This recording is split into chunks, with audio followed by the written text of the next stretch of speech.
Brandon Cooper sat in the back row of the lecture hall, his datapad open in front of him.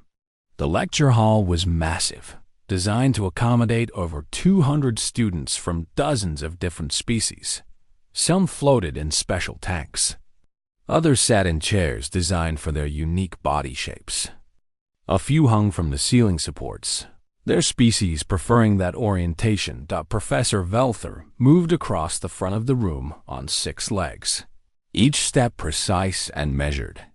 The Gvalish professor was considered one of the best xenobiology teachers in the entire Galactic University system. His skin shifted colors as he lectured, displaying images and data directly on his surface. Today we discuss planetary classification and the limits of biological adaptation, Professor Velther said. His voice came through the universal translator, calm and confident. Many students ask why so few worlds support complex life. The answer is simple. Most worlds are too hostile. Brandon took notes while the professor continued. He had been at Station Kepler 7 for 3 months now, one of only 15 humans in the entire university. The exchange program was new, and he wanted to make a good impression. We categorize planets by their danger levels, the professor explained. A holographic display appeared above him, showing a chart. Class 1 worlds are garden worlds. Mild weather, low gravity, stable ecosystems. Most of you come from Class 1 or Class 2 worlds. Several students nodded their various heads or appendages. Class 3 worlds have moderate challenges. Seasonal variations, slightly higher gravity, some dangerous predators. These worlds produce tougher species, yes, but still within normal parameters. The professor's skin color shifted to a dark red. Then we have death worlds, Class 4 and Class 5 planets. These are worlds that should not support complex life at all. Extreme temperatures, dangerous radiation, violent weather, and most critically, crushing gravity. Brandon leaned forward. This was getting interesting. No sentient species has ever evolved on a true death world, Professor Velther stated. It is biologically impossible. Any world with gravity above 1.2 times standard is classified as a death world. The stress on bone structure, the cardiovascular demands, the energy requirements are simply too great. The professor displayed images of several high-gravity worlds. We have tried to colonize such places. Every attempt has failed. Even with exoskeletons and medical support, species cannot survive long-term exposure to such conditions. The body breaks down, bones fracture, hearts fail. A Tavari student raised one of her 4 arms. What about short-term visits, Professor? Possible, but only with extensive support systems, Velther replied. And even then, no more than a few hours. The biological cost is too high.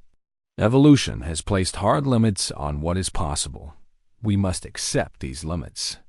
Brandon raised his hand. Professor Velther's eyes, all 4 of them, focused on the human. Yes, Student Cooper? I have a question about the Death World classification, Brandon said. You mentioned 1.2 times standard gravity as the threshold. What is standard gravity based on?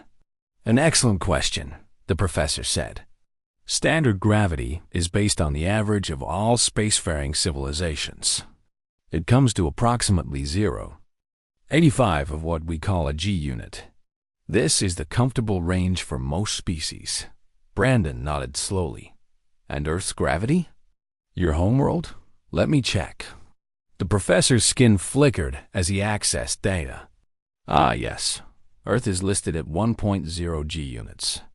Slightly above standard, but within acceptable Class 2 parameters. Professor, I think there might be an error in the classification, Brandon said carefully. The classroom went quiet. Challenging a professor, especially one as respected as Velther, was not common. An error? The professor's skin shifted to a curious purple. Explain. Many species we've met consider Earth gravity to be in the death world range. Brandon said. "We've had alien visitors who needed support equipment just to walk around." A Resh student behind Brandon made a sound like laughter. Humans always exaggerate. "You look weak compared to most species here." Several other students made sounds of agreement. Professor Velther held up one of his front legs for silence. "Student Cooper, I understand that species often take pride in their homeworlds, but the data is clear. Humans are not particularly robust physically. Your bone density is average. Your muscle structure is standard. There is no indication that Earth is anything other than a comfortable Class 2 world." "With respect, Professor, I disagree," Brandon said. "I've been living on this station for 3 months. The gravity here feels light to me. I looked it up. Station Kepler 7 runs at 0.6 standard G." "Yes, that is correct," Velther confirmed. "It is comfortable for most species." "Are you saying it is uncomfortable for you?" "No, sir. I'm saying it's too light. I feel like I'm going to float away sometimes. Back home, everything weighs more." A Quellan student to Brandon's left spoke up. "That is impossible.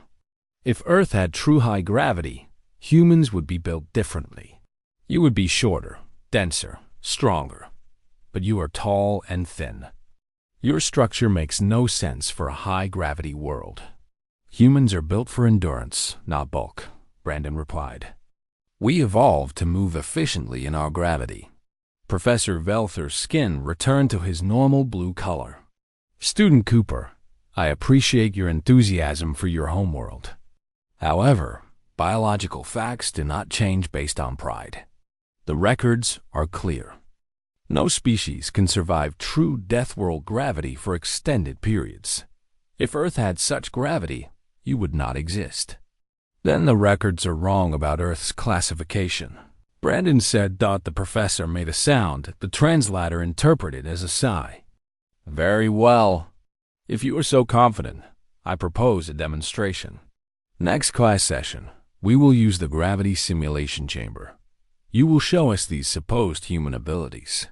If you can perform basic tasks at 1.3 G, I will personally review Earth's classification." "I accept," Brandon said immediately. "Excellent. We meet again in 3 days. I will arrange for the chamber and proper safety equipment." Professor Velther looked around the room. "This will be educational for all of you. You will see firsthand why we cannot simply believe every claim about homeworld conditions." The lecture continued, but Brandon barely heard it. He sent a quick message to his friend Lisa back on Earth. She was going to love this. When class ended, other students gave Brandon looks ranging from pity to amusement. A few approached him. "You should withdraw the challenge," a kind Telvari student said. "The professor is trying to teach you a lesson. Do not injure yourself for pride." "I'll be fine," Brandon assured her. A Resh student laughed. "Humans, always thinking they are special. This will be fun to watch." Brandon gathered his things and headed out. He had 3 days to prepare. Not that he needed much preparation. He just needed to show up and be himself. As he walked down the corridor toward his quarters, he thought about home. He missed Earth's proper gravity. He missed feeling grounded. For 3 months, he had been careful, moving slowly so he did not accidentally jump too high or push things too hard. Maybe it was time to stop being so careful. He smiled. Professor Velther had no idea what he had just agreed to. Neither did any of the other students. They were about to learn something important about humans. Sometimes the quiet ones were the strongest. Brandon sat in his quarters that evening, his communication screen showing Lisa's face. She was in her apartment back in Seattle, and judging by the light outside her window, it was morning there. "So let me get this straight," Lisa said, grinning. "You challenged your professor to prove humans can handle high gravity?" "He challenged me, technically," Brandon replied. "But yes, this is amazing. What are you going to do?" "I was hoping you might have ideas." "You're the athletic one. Lisa had been a track runner in college. She understood physical performance better than Brandon did. "Don't try to show off with strength," she said. "That's not what makes humans special. Show endurance. Do something that requires sustained effort. That's what freaks other species out about us." "Like what?" "Run. Jog for 20 minutes at higher gravity. Or do a full workout routine. Other species can do short bursts of power, but we keep going. That's the human advantage." Brandon nodded. That made sense. "Thanks, Lisa. I'll think about it. Send me video of their faces when you do it," she said, laughing. "I want to see the professor's reaction." After ending the call, Brandon decided to visit the station medical center. If he was going to do this demonstration, he should make sure he was healthy. He also wanted to understand what the aliens thought about human biology. Dr. Amy Chun was the only human physician on station, Kepler 7. She worked with a staff of various alien medical professionals, teaching them about human anatomy. When Brandon arrived, she was explaining something to a Tilvari nurse. "Brandon," Amy said, looking up. "What brings you here?" "I need a checkup. And maybe some advice." Amy led him to an examination room. As she ran scans, Brandon explained about the challenge. Amy listened, her expression shifting from surprise to amused. "Of course you did," she said. "Let me guess. They think Earth is a normal gravity world? Apparently, we're classified as Class 2, comfortable and safe." Amy laughed. "The medical staff here think the same thing. Watch this." She called her Tilvari assistant over. "Nurse Pelmoth, can you bring up the human bone density scans we did last week?" The nurse brought up a holographic display. "These readings still seem wrong to me, doctor. The density is too high." "They're normal for humans," Amy said. "Our bones have to be stronger because of our homeworld." Pelmoth's 4 eyes blinked in confusion. "But Earth is listed as low-stress environment. Why would you evolve such dense bones?" "That's what we're trying to explain," Amy said patiently. "Earth is not low stress." The nurse looked skeptical, but said nothing. After Pelmoth left, Amy turned to Brandon. "See what I deal with? They have all this data about human physiology, but they don't connect it to our environment. Our cardiovascular system alone should tell them something." "What do you mean?" "Our hearts are powerful. Our lungs are efficient. Our muscles have different fiber compositions than most species here. We're built for sustained activity in challenging conditions. But because we don't look bulky or armored, they assume we're fragile." Brandon thought about this. "So what should I do for the demonstration?" "Be yourself. Don't try to impress them with stunts. Just do normal human things. That will be impressive enough." The next day, Brandon went to the cargo bay. He had heard there were other humans working there, and he wanted to talk to them. He found Greg Hammond supervising a loading crew. Greg was a big man, over 6 feet tall, with arms thick from years of manual labor. He was directing a mixed crew of humans and aliens as they loaded containers onto transport vehicles. "You must be the university kid," Greg said when Brandon approached. "Heard about your challenge. Good for you. I wanted to ask about working here. Do you have any problems with the gravity?" Greg snorted. "Problems? Kid, we have the opposite problem. Everything is too light. We have to be careful not to break things." He pointed to a stack of containers. "See those? Each one weighs about 200 pounds in standard station gravity. The aliens use powered loaders to move them. We just lift them." Brandon watched as a human worker picked up one of the containers and carried it across the bay. An alien observer made a note on a datapad. "They study us," Greg said. "They can't figure out how we do it. To them, those containers are heavy. To us, they feel like moving boxes on Earth, maybe a bit lighter. Does anyone say anything?" "Oh, they notice. but they think we're using some kind of enhancement. They don't believe it's just us. Greg clapped Brandon on the shoulder. Your demonstration will open some eyes. Show them what a normal human can do. On his way back to his quarters, Brandon noticed something he had never paid attention to before. Many of the aliens on the station used mobility assistants. Some had small floating platforms. Others wore powered exoskeletons. A few moved very slowly and carefully, as if each step required thought. He had assumed these were medical devices or personal preferences. Now he realized the truth. The station's 0.6 G gravity was comfortable for most species, but it was still work for them. They needed help. Brandon had been living in reduced gravity for 3 months without any assistance at all. He had been moving carefully because he felt too light, not because he felt too heavy. The realization was strange. That evening, he checked the university network.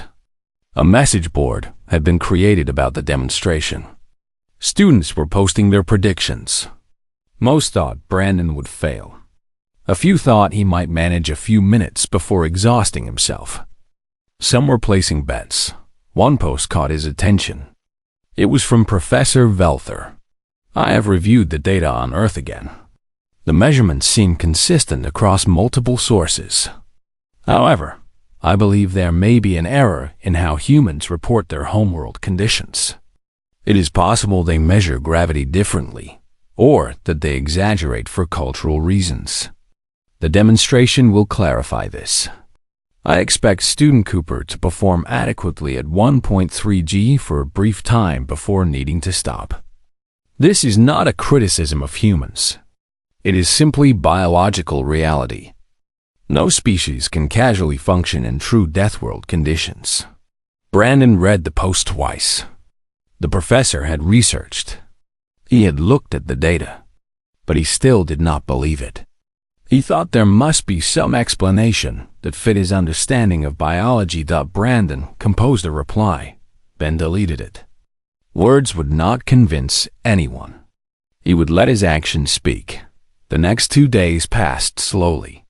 Brandon continued his normal routine, attending classes, studying, eating at the cafeteria. Other students pointed at him sometimes. A few approached him with questions. Are you nervous? A Quallen student asked. No, Brandon said honestly. You should be. High gravity is dangerous. Brandon just smiled. The morning of the demonstration arrived. Brandon ate a normal breakfast, did some light stretching, and headed to the lecture hall. The room was packed. Word had spread beyond his class. Students from other departments had come to watch. Some professors stood in the back, curious about the challenge. Professor Velther was already there, checking equipment with Station Administrator Thelonix, who looked worried. Student Cooper, Thelonix said. I must warn you. The gravity chamber can cause injury if you are not careful. We have medical teams standing by. If you feel any pain or discomfort, you must stop immediately. I understand, Brandon said. I mean it, Thelonix insisted. Bone fractures, muscle tears, cardiovascular stress, these are all real dangers. There is no shame in withdrawing. I'll be fine. Professor Velther approached. I want to be clear about the parameters. You will attempt basic movements at 1.3 G for up to 10 minutes. That is already pushing the safe limits for your species. Do not attempt to continue past your breaking point. Brandon nodded. Can I suggest something different? What do you mean? Instead of 10 minutes, give me 30. And instead of 1.3 G, let's start there and go higher. The professor's skin shifted to a surprised yellow. That would be extremely dangerous. I know my limits, Brandon said. Trust me. The professor considered this. Very well. But we will monitor you closely. At the first sign of distress, we stop. Agreed? Agreed. Brandon walked toward the gravity chamber while hundreds of eyes watched him. He was about to show them something they had never seen before. He was about to show them what a human could do. The video of Brandon's demonstration spread through the galactic network within hours. Nicole's article appeared on news feeds across multiple systems. By the next morning, Brandon's inbox was full of messages from people he had never met. Some were congratulatory. Many were curious. A few were skeptical, claiming the demonstration must have been faked somehow. But the official university recordings proved everything had been real. Brandon sat in the cafeteria 3 days later, trying to eat breakfast while ignoring the stares. Other students kept glancing at him, then looking away quickly when he noticed. A message appeared on his datapad. It was from Professor Velther, asking him to come to his office. When Brandon arrived, he found the professor surrounded by papers and data files. The office was a mess, completely different from its usual organized state. "Student Cooper, thank you for coming," Velther said. His skin was a tired gray. "I have been reviewing everything we know about Earth. The data has been there all along. Ocean pressure at depth, mountain heights, atmospheric density, storm intensities. All of it points to a high-gravity, high-energy world. I simply dismissed it as measurement inconsistencies." "You weren't the only one," Brandon said. "Most species seem to think Earth is normal." "Because humans do not complain," Velther replied. "You adapt quietly. You use our facilities without comment, even when they must be uncomfortable for you." He paused. "I am writing a formal apology to be published in the Xenobiology Journal, and I am requesting permission to completely revise 3 chapters of the standard textbook. I appreciate that, Professor. More than that, I am requesting you as a teaching assistant for next semester. If you are willing. Students need to learn from primary sources, not outdated assumptions." Brandon agreed. It felt strange to go from being challenged to being asked to teach, but he understood the professor's reasoning. That afternoon, Brandon received another visitor. Commander Jake Peterson arrived on the station, representing Earth's military liaison office. He was an older man with gray hair and a serious expression. "Brandon Cooper?" Jake said, finding him in the library. "I'm Commander Peterson. Mind if we talk?" They found a private study room. Jake sat down heavily and looked at Brandon with an expression that was half amused, half concerned. "You've caused quite a stir," Jake said. "The Galactic Council is suddenly very interested in human military capabilities. I just demonstrated normal human abilities." "I know.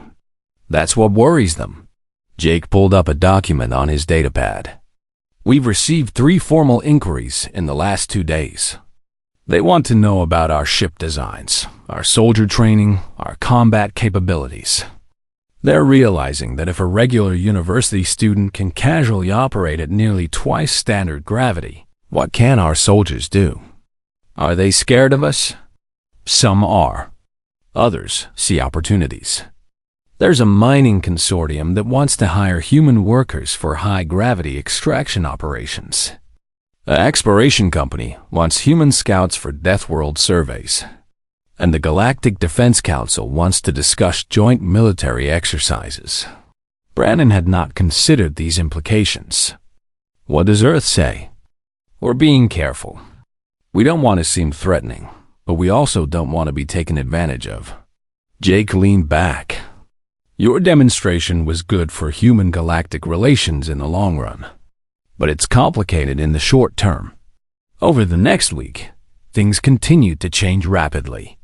Dr. Ryan Mitchell arrived from Earth, a xenobiologist who specialized in comparative anatomy. He gave a series of guest lectures that packed the auditorium. Brandon attended one of them. Ryan stood at the front of the room, a holographic image of Earth rotating behind him. "Let me tell you about Earth," Ryan said. "We have deserts where the temperature reaches 134 degrees Fahrenheit. We have places where it drops to minus 128 degrees. We have ocean trenches deeper than mountains are tall. We have storms with winds over 200 miles per hour. We have radiation from our sun that would damage many species. The audience listened in silence. And yet, Ryan continued, humans live in all these places. We have cities in deserts and settlements in frozen tundra. We dive to ocean depths and climb the highest mountains. We adapt. That's what humans do. A student raised a hand. But how? How does one species manage such extreme diversity? Because Earth forced us to evolve versatility, Ryan explained. Our planet has multiple climate zones, frequent environmental changes, and diverse ecosystems. We didn't evolve for one perfect environment. We evolved to handle many different environments. That's why we seem physically average. We're generalists, not specialists. After the lecture, Ryan found Brandon.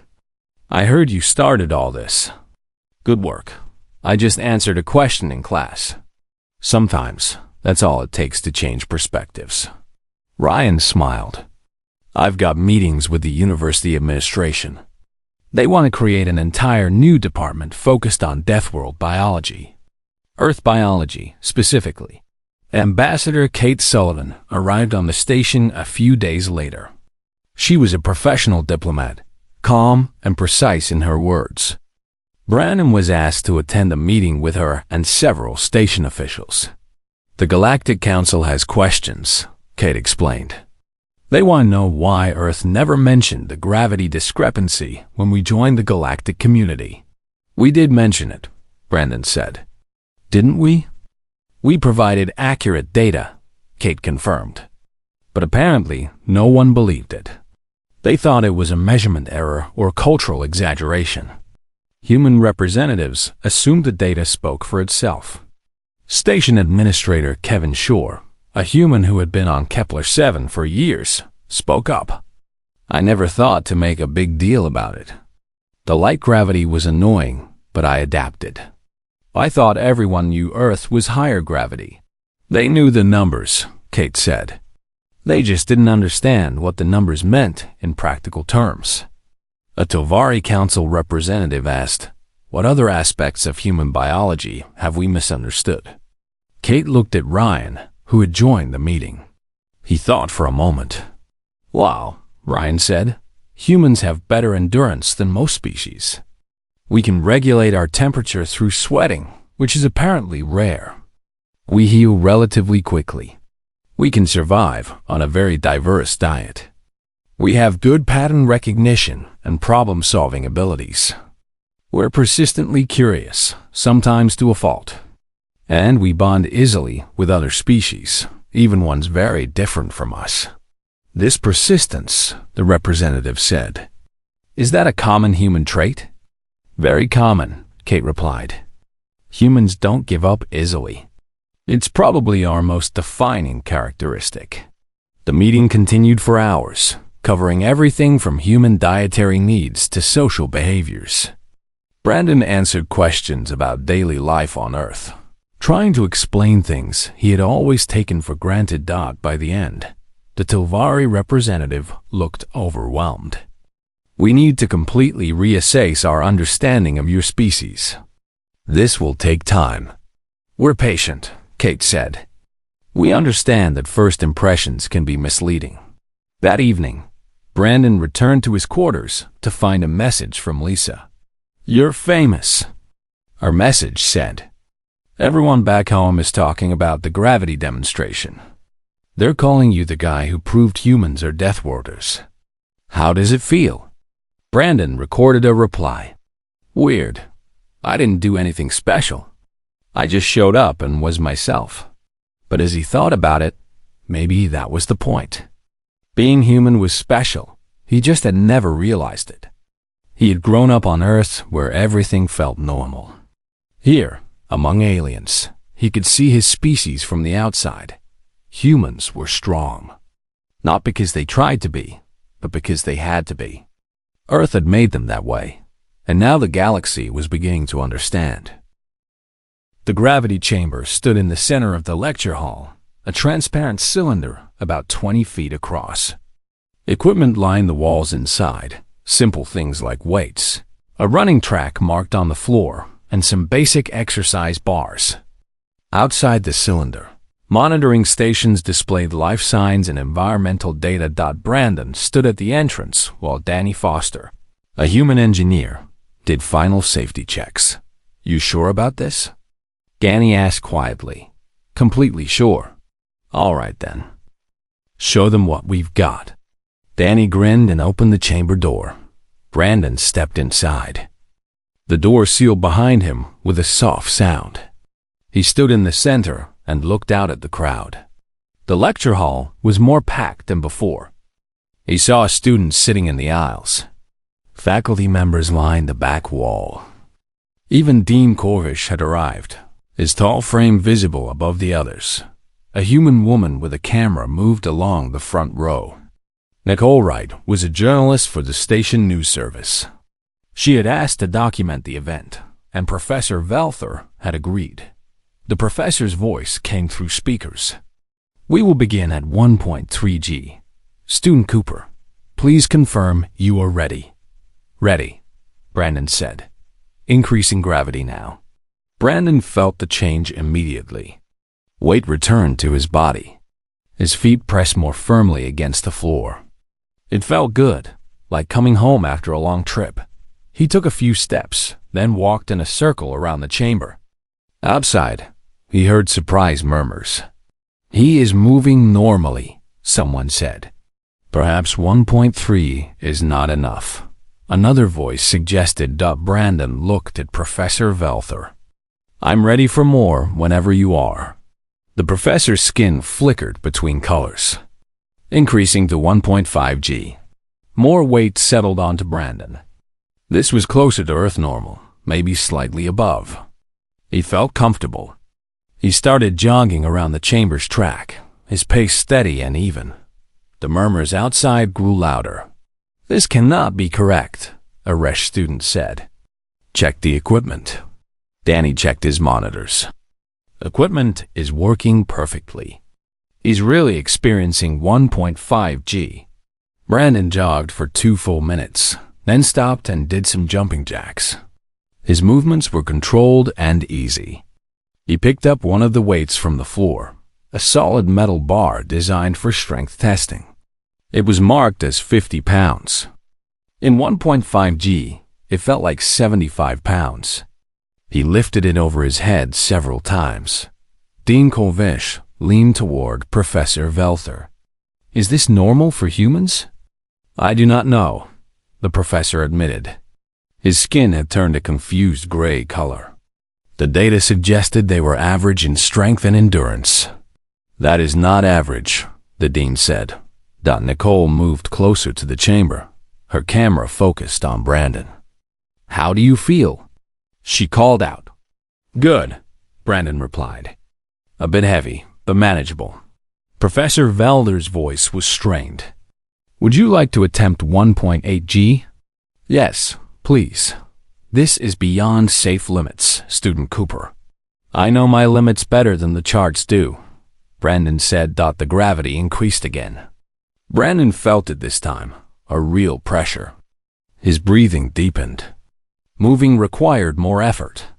This was above Earth normal, into actual high-gravity territory. He walked slowly around the chamber, adjusting to the feeling. Then he dropped to the floor and started doing push-ups. 1, 2, 3. He counted to 20 before stopping. The lecture hall was silent now. Every eye watched him. Brandon stood up, breathing harder but still controlled. "This is about where it gets challenging," he said. "Earth is at 1.0G for reference. So this is almost twice what you call standard gravity." A Tovari professor stood up in shock. "Earth is at 1.0G, but standard is 0.85G. That means Earth is well above comfortable range." "Yes," Brandon said simply. "But you've been living on this station at 0.6G, the professor continued, "for 3 months, without any support equipment. Yes, you must have felt like you were floating, pretty much." Professor Velther spoke into his communicator. "Danny, Confirm the gravity readings one more time. Danny checked his instruments again. 1.8 G. Confirmed. His heart rate is elevated but stable. Blood pressure is high, but within what I am guessing are human norms. He shows no signs of distress. The dean moved to stand beside Professor Velther. What does this mean for our understanding of human biology? It means we were wrong, Velther said quietly. Very wrong. Brandon jogged another lap around the chamber, slower this time, but still moving. Each step required conscious effort, but he managed. He had run in worse conditions back home. Wearing a weighted vest during training. After 5 minutes at 1.8 G, he stopped and looked at the professor. Want to go higher? No, Velther said quickly. No, that is enough. I am concerned for your safety. I could do 2.0 G if you want proof. That will not be necessary. I believe you. The professor paused. Please return to normal station gravity. You have made your point. The gravity decreased gradually. As it dropped back to 0.6 G, Brandon felt himself become light again. He bent his knees and jumped, going much higher than he intended. He landed lightly, then walked to the chamber door. When he stepped out, the lecture hall erupted in noise. Students were talking over each other. Some were checking datapads. Others were arguing about what they had just seen. Dean Corvish approached Brandon. Student Cooper, I must ask, do all humans have this capability? This is normal for us, Brandon said. I'm not special. I'm just a regular guy who goes to the gym sometimes. Regular, the dean repeated. You consider this regular? Back on Earth, yeah. Some humans are way stronger and tougher than me.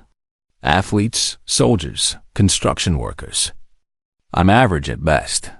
A Quellen student called out, Then why do you look so fragile?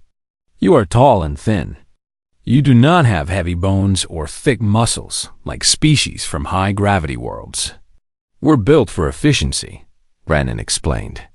Our bodies are designed for endurance and adaptability, not just surviving in one environment. We can function in high gravity, low gravity, different temperatures, various atmospheres. We evolved to handle a changing world.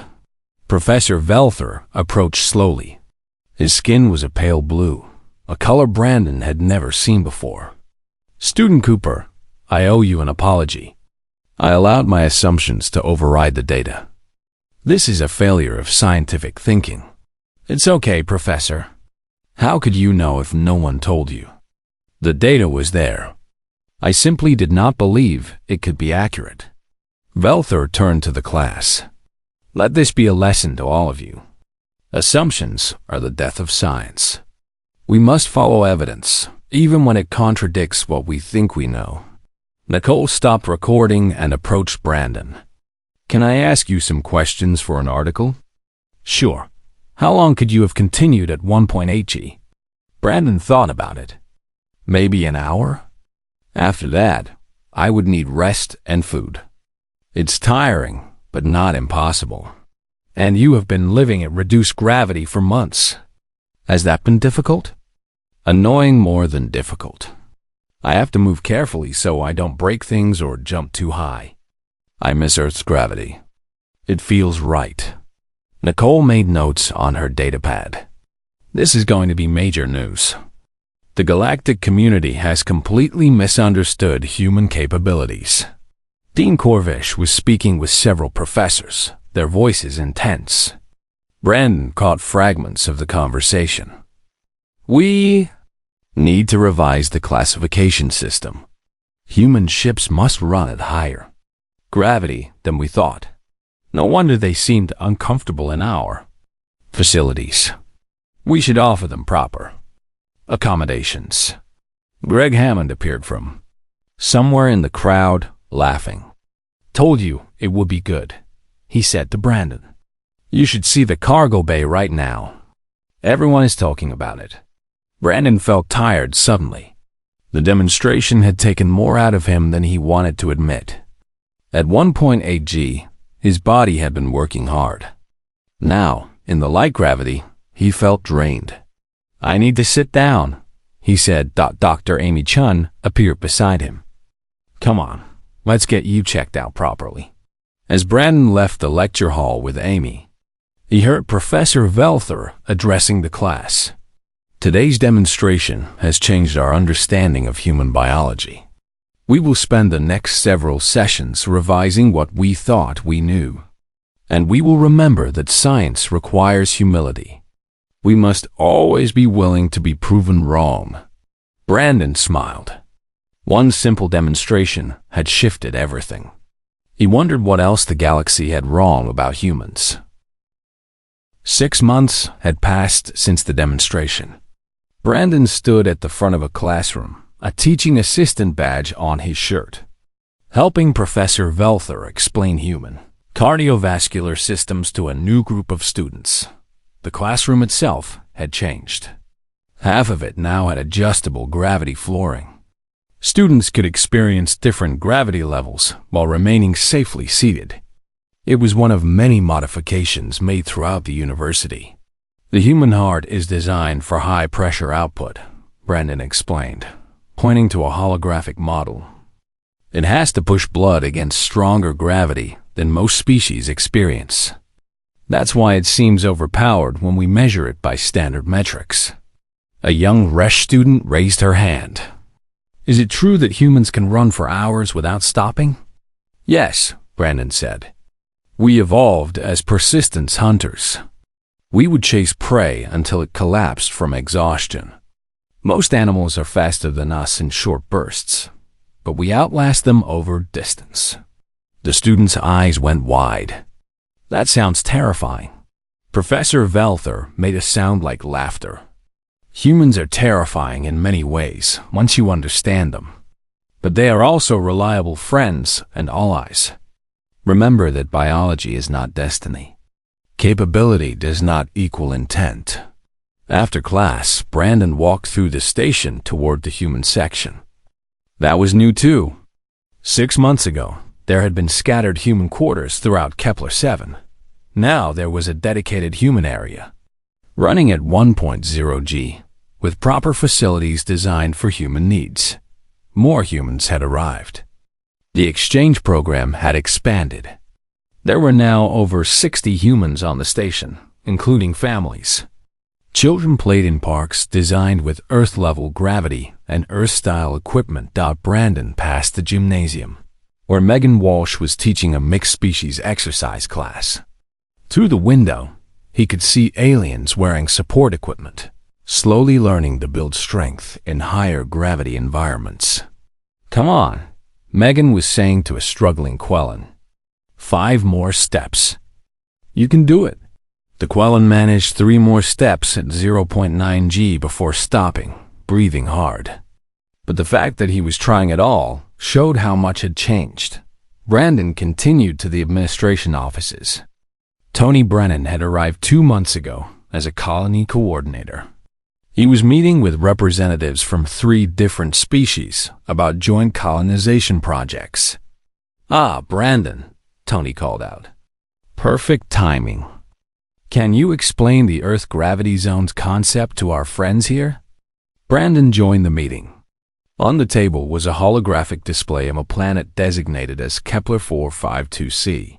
It was a beautiful world, rich in resources, but with 1.4 g gravity. It had been considered uninhabitable. Humans can work comfortably at up to 1.5 g for extended periods," Brandon explained. "Some of us prefer it. This world would be challenging but manageable." A Tilvari representative spoke up. "But we cannot survive such gravity. How would this be a joint colony?" Tony pointed to different regions on the planet. "Variable gravity housing. We build in zones. Lowland areas for humans and high-gravity adapted species. Island areas with lower gravity for species like yours. We use elevation differences to create natural gravity variations. And humans would do the heavy industrial work?" Akloish asked. We would handle high-gravity operations, yes, but it's not just labor. It's partnership. You bring your technology and knowledge. We bring our physical capabilities. Together we make it work." The representatives looked at each other. 6 months ago, they would have dismissed this as impossible. Now they were considering it seriously. Brandon left them to their negotiations and headed to the cargo bay.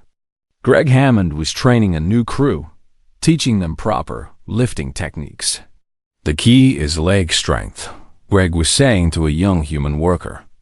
"Let your legs do the work, not your back. Even in light gravity, good form matters." He spotted Brandon and waved. "Hey, professor's assistant. How's the teaching life?" "Good. Different from what I expected when I came here."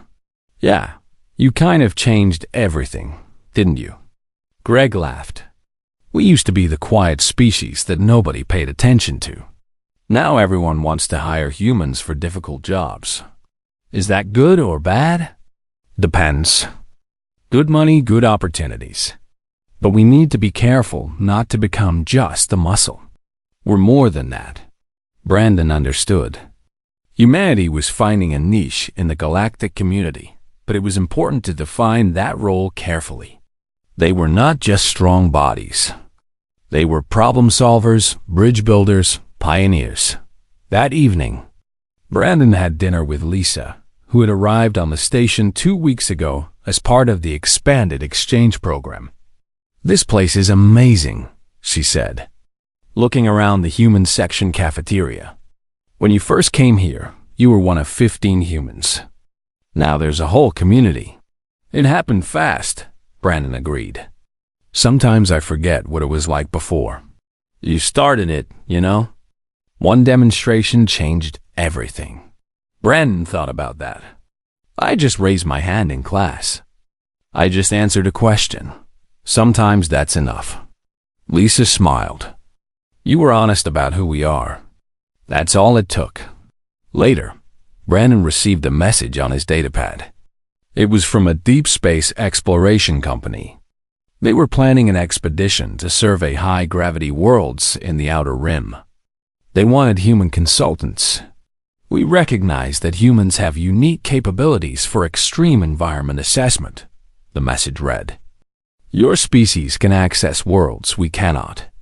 We believe this partnership would benefit both sides. Please consider joining our survey team." Brandon stared at the message.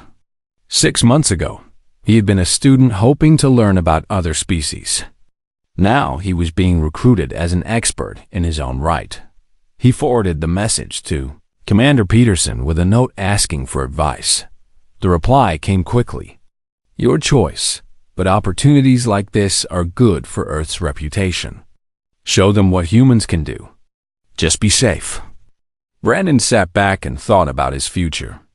He could finish his degree here and return to Earth, or he could take risks, explore new worlds, show the galaxy what humanity had to offer. He thought about Professor Velther, who had learned to question his assumptions. He thought about the students who now studied human biology with respect instead of dismissal. He thought about the aliens learning to exercise in higher gravity, pushing their own limits. One demonstration had changed how the galaxy saw humanity. What could a lifetime of work accomplish? Brandon sent a reply to the exploration company. "I'm interested. Tell me more about the mission." As he prepared for bed that night, he looked out the window of his quarters. Stars filled the view, countless worlds waiting to be explored. Some of those worlds were too harsh for most species, but not for humans. Professor Velther had been right about one thing. No species should survive death world gravity. It should be impossible, but humans had never been good at accepting impossible. Brandon smiled and closed the window shade. Tomorrow he would talk to the exploration company. Tomorrow he would plan his next steps. Tomorrow he would continue showing the galaxy what humans could do. But tonight, he would rest in proper Earth gravity in a community of his own people. On a station that had learned to accommodate human needs. It felt like home. And that, Brandon thought, was the real victory. Not proving humans were strong, but proving they belonged. The galaxy had a place for humanity, not despite their Death World origins, but because of them. They were bridge builders. They went where others could not. They did what others thought impossible. They were human. And that was more than enough.